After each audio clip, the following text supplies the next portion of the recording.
Bettiu desempenhou um papel importante no plano estratégico americano no Pacífico durante a Segunda Guerra Mundial.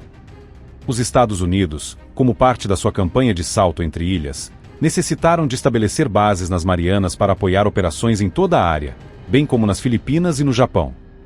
De acordo com a doutrina naval da época, porém, eram necessárias aeronaves terrestres para proteger as forças invasoras e enfraquecer as defesas inimigas.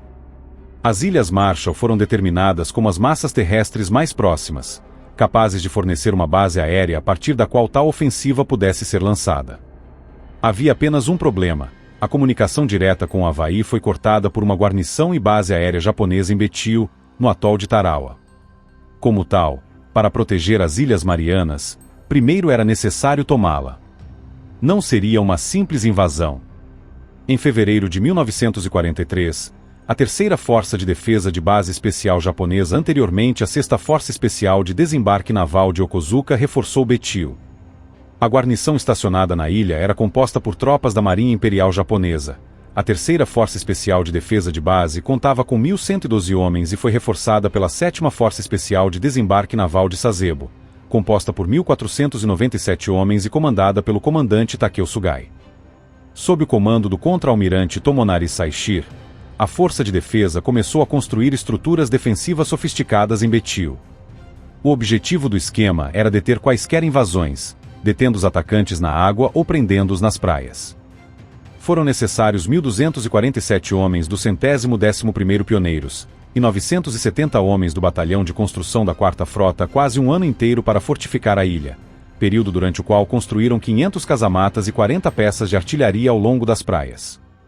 Além disso, 14 canhões de defesa costeira foram preparados, incluindo enormes obuseiros BL de 8 polegadas que foram comprados dos britânicos no início do século XX.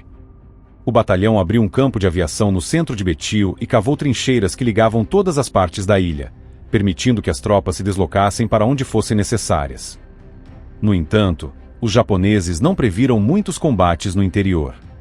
O contra-almirante Keiji Shibazaki, um oficial de combate experiente, assumiu o comando em 20 de julho de 1943, em antecipação à luta que se aproximava, e os preparativos continuaram até o dia da invasão naquele novembro. Após a conclusão da campanha de Guadalcanal em fevereiro de 1943, a 2ª Divisão da Marinha retirou-se para Nova Zelândia para compensar as perdas. Em 20 de julho, o Estado-Maior Conjunto, liderado pelo almirante Chester Nimitz, começou a se preparar para uma ofensiva nas Ilhas Gilbert. O almirante Raymond Aspruance voou para Nova Zelândia para se encontrar com o general Julian Smith, o novo comandante da divisão, para começar a planejar a invasão. O plano americano era desembarcar fuzileiros navais nas praias do norte, que foram divididas em 3 seções: Praia Vermelha 1 no extremo oeste, Praia Vermelha 2 no centro, a oeste do cais, e Praia Vermelha 3 ao leste. A Praia Verde foi um pouso de contingência na costa oeste, enquanto as 2 praias negras não foram utilizadas. Isso foi o oposto do que os japoneses haviam previsto. Eles pensaram que os canhões costeiros colocados ao norte para proteger a praia tornariam muito difícil o ataque das forças daquela área. Para os fuzileiros navais, o objetivo era segurar a pista de pouso, que dividia a ilha em norte e sul. Na época, a força de invasão americana reunida nas Ilhas Gilbert foi a maior já reunida para uma única operação no Pacífico. Eles consistiam em 17 porta-aviões, 12 navios de guerra, 8 cruzadores pesados, 4 cruzadores leves, 66 destroyers e 36 navios de transporte. Cerca de 35.000 homens da 2ª Divisão de Fuzileiros Navais e da 27ª Divisão de Infantaria do Exército dos Estados Unidos estavam a bordo dos transportes. A Batalha de Tarawa começou na madrugada de 20 de novembro de 1943, e os danos resultantes deixaram a praia aberta. O seguinte bombardeio naval na praia às 6h10 durou as 3 horas seguintes. Depois de concluído, os fuzileiros navais dos Estados Unidos começaram a atacar a partir da praia.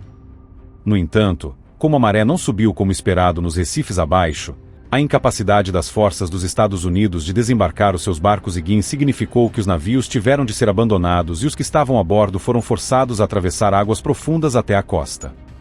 Isto não só os deixou vulneráveis ao fogo inimigo e fez com que o desembarque demorasse mais do que o previsto, mas o seu equipamento também ficou encharcado. Isso teve consequências desastrosas, pois permitiu que os japoneses se recuperassem e convocassem tropas adicionais das praias do sul, e os fuzileiros navais que conseguiram desembarcar acabaram presos atrás de um paredão. No segundo dia, as forças norte-americanas continuaram a trabalhar no interior em direção à pista de aterragem, com o objetivo de proteger as praias. O ataque começou às 19h30, mas as forças reunidas foram dispersadas por fogo de artilharia concentrado, frustrando assim os esforços do inimigo. Às 3h do dia 23 de novembro de 1943, os japoneses lançaram o ataque Banzai, que os fuzileiros navais dos Estados Unidos rebateram. Duas mudanças dignas de nota foram a adição de projéteis perfurantes, dada a falta de eficácia dos explosivos em danificar os redutos das tropas japonesas, e a criação de equipes de demolição subaquática, os precursores dos SEALs da Marinha dos Estados Unidos. Logo depois foram estabelecidas 9 equipes, compostas por 150 praças e 30 oficiais.